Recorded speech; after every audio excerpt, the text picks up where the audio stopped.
Look, Donald Trump is making the point that no American pays more in taxes than they want to, and that is true.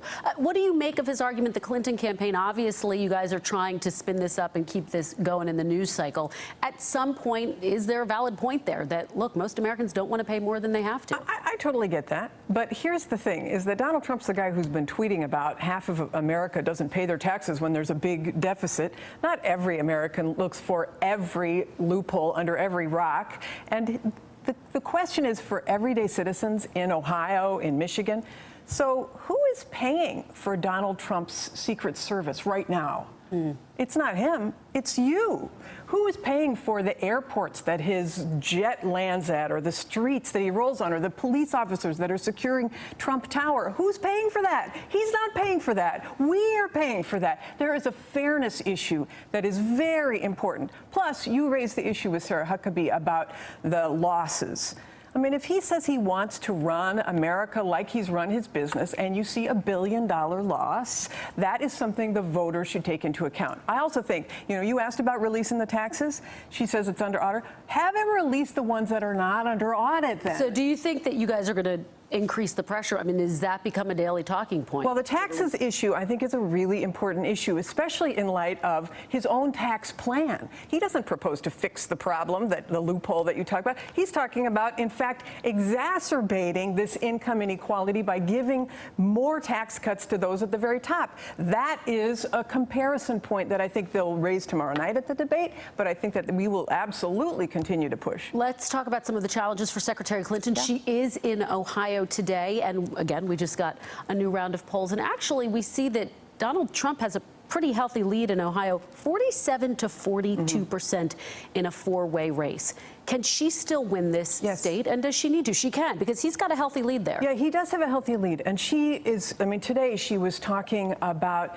economic patriotism. And this goes right to Donald Trump, too. The very people in Ohio that he's trying to woo are the same types of people that he jilted in his business. When you talk, I mean, in Michigan, when you talk about outsourcing, those are fighting words. He has outsourced his business. So, I mean, the same arguments that she was making today about profit sharing, about an inclusive economy, those very policies, she's got very specific things about how she's going to raise incomes. Those are important points for her in Ohio and in the other states. Let me ask you about this audio that leaked over the weekend. It was from Secretary Clinton speaking at a fundraiser in February, in which she basically talked about some of Senator Sanders' supporters living in their basement. Now, Senator Sanders came out and defended her this weekend, full disclosure. But if you're a millennial sitting on the fence, thinking about voting for a third-party candidate, and they're in my basement. I mean, I'm just saying. Doesn't it make it that much harder to win them over? No, because if you listen to that tape, she was empathizing. She was saying that millennials are frustrated. They want to be able to graduate and get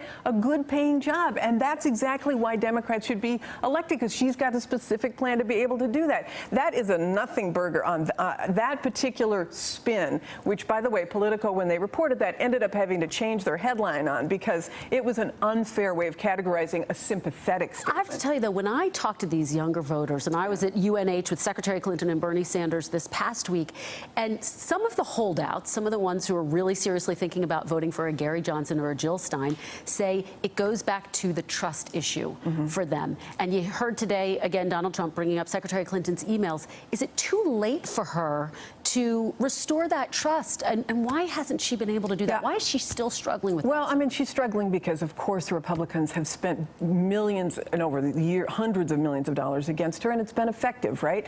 So, yes, she's got to continue to earn their vote every single day. But bringing out people like Barack Obama, like Michelle Obama, like Elizabeth Warren, like Bernie Sanders, continually saying a vote for Gary Johnson is a vote for Donald Trump. They don't want Donald Trump. We know that. But do they really know the full record of Gary Johnson? Do they really know that he's not in favor of investing for climate change? Do they know that he wants to privatize Social Security, that he doesn't think that there should be a role for reducing college education? I think people need to understand that, because she has plans for all of those. Well, Donald Trump is signaling that he is going to get a lot more personal. He did it this weekend. He's crazy for doing that. What does she need to do, and how should she respond at the debate? I mean, kind of same question that I'm asking to Sarah Huckabee Sanders. What would you advise her to do? I mean, it's obviously not a strategy strategy that has worked for him. If you look at the polls that are out today in most of the battleground states. But it could energize his base to get out in big numbers. I mean, it's not going to energize women to be, I mean, you look at what he did with The Apprentice. I know you're going to talk about that at some point, but it's creepy that he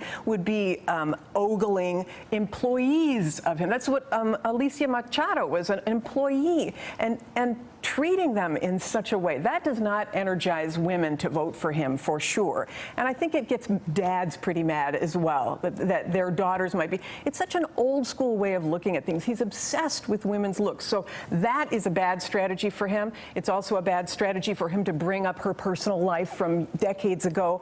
Women feel very defensive about her for that. So honestly, I think it's not a good move on his part. And a bunch of Republicans, by the way, agree, like Newt Gingrich or Asa Hutchinson, saying not a good move. Hey there, I'm Chris Hayes from MSNBC. Thanks for watching MSNBC on YouTube. If you want to keep up to date with the videos we're putting out, you can click subscribe just below me or click over on this list to see lots of other great videos.